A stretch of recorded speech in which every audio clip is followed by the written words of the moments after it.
Subscriptions are scary. Are you serious? Now, some of you might be a bit confused about this statement, but hear me out on this one. Even if the fundamentals haven't changed since its inception, what I am saying is that society has changed how we as consumers interact with it. Personally, I would say that there is 3 distinct phases that subscriptions have gone through. Phase 1 in its original form: pay for a constant stream of wares for a set period of time. This was during the big era of printed media, and the most common subscription during that time was for newspapers and other types of magazines. Phase 2 is, well... Subscribe to Become a Bro today. If you guys could like and subscribe, I would appreciate the hell out of that. Please like and subscribe, because if you don't, God kills a kitten, and I really miss the old kitten. Hit that like button, subscribe to the channel if you're brand new, hit that notification bell. I'm just kidding, that's just fucking cringe. And we'll talk about Phase 3 later. But first, let me take you through a trip through my childhood. Let's go, in and out, 20 minutes adventure. When I was a wee little lad, me and my brother was religiously reading the teachings of our Lord and Savior Donald Duck. We subscribed to both the comic and the pocket, so every Friday or every 4th week we got some new stories to read. It ended up with us sitting on the toilet for half an hour engrossed in the comic. Now we didn't need to learn Finnish from our radiators anymore. Ei sapete. But we didn't pay for it. Our parents did, so understandably they wanted to stop the subscription after a few years, since it was getting out of hand, both in costs and where to fucking store all the comics. In my teens I found something else to subscribe to: World of Warcraft. My first MMO from the studio who gave me my 2 favorite strategy series of all time, before they got bought up by Papa Kodak and decided to shit the bed completely, #FreeHongKong.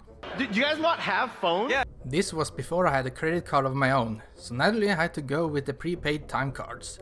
What I didn't realize is the pressure from having a set amount of time to play the game. This was new to me. I didn't have to worry about not being able to play StarCraft because the time card expired. But now I had to really focus on getting out as much enjoyment as I can in the shortest amount of time. The many empty boxes of prepaid playtime made me realize how much time and money I wasted on it. I was experiencing the sunk cost fallacy. I had invested money in the game, and thus I didn't want it to go to waste. I wanted to make every second count, whether I enjoyed it or not. Just do it! Later on in life, I enrolled into university courses aimed against systems sciences, so basic programming and IT design and such. And one term that I encountered during this time was software as a service. Software as a service is basically a company hosting its own product and lending it to companies through licensing or cloud services, basically a form of subscription. This was a more common practice for big tech companies and governments, but 2 big exceptions opened up the private market: Spotify and Netflix. This proved that people can and will pay for convenience, a service that is cheap and offers tons of choice. And this is where Phase 3 started. It soon became apparent that everyone jumped on the bandwagon, and now everything is being a subscription service. The hype train has pulled into the station. All aboard.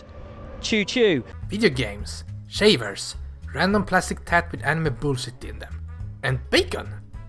Wait, what? This led to the companies seeing an opportunity to earn more money. Microsoft Office is now locked behind a monthly cloud service. Pay up or publisher gets it. Wanna Photoshop those cool memes? That's a costly business now. Programs that used to be a one-off purchase are now forced to be online 24/7 and paid for monthly. See the pattern? Suddenly everything is a subscription, and worse yet, it's prioritizing profit over convenience. Watch. Previously Netflix was the big one in streaming, right? But since every big company wants in on the money, they're effectively keeping their IPs to themselves and creating their own streaming services. HBO, Hulu, Amazon, Peacock, Disney, YouTube. This is spreading it far too thin, and people now had to make a choice, because it's not economically plausible to be subscribed to all services, let alone those poor people who forget to cancel unwanted subscriptions and who keeps losing money down the drain. Unsubscribe. You have unsubscribed from Cyanide Fun Facts. Thank you. You have now subscribed to Cyanide Gorilla Facts. Did you know? This isn't really a new thing either, as fellow gamers will surely know. It all started when Xbox Live started charging a monthly fee to play online. Then Sony and Nintendo followed suit. Then people looked at the mobile and free-to-play market and thought to themselves, it's free real estate, and started a whole live service train. pay full price for the game, make it all grindy and shitty, and then pay for conveniences that could easily be patched, but no! They're gonna charge for it. Then Battle Passes becomes a thing, which is a time-limited subscription that really forces you to play before the event ends, and now everything has to have the season for everything. God damn it, video games, can't you just fuck off? Damn it, Wade! If someone looks at this and thinks a healthy market is one filled with competitors, yeah, well, that doesn't work when everything being served to you is a different monopoly. And again, you want to pay for convenience, but there's none to be had in this kind of market.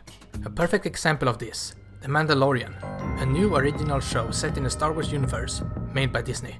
It was released as a Disney Plus exclusive back when the streaming service started, back in late 2019, but nobody outside the US could use it yet. Disney Plus released worldwide about 6 months later, and the hype train had already passed. Mission failed. We'll get them next time. And who were the sole benefiters of this?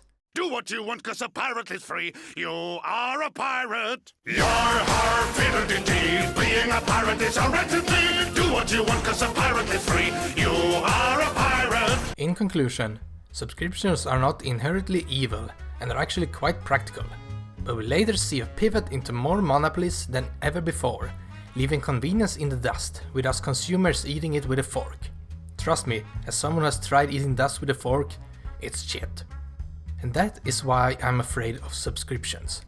In the end, it's still your money, so you're free to do whatever you want with them. But take this as a warning from someone who knows a great deal of wasting money. Thank you for coming to my TED Talk.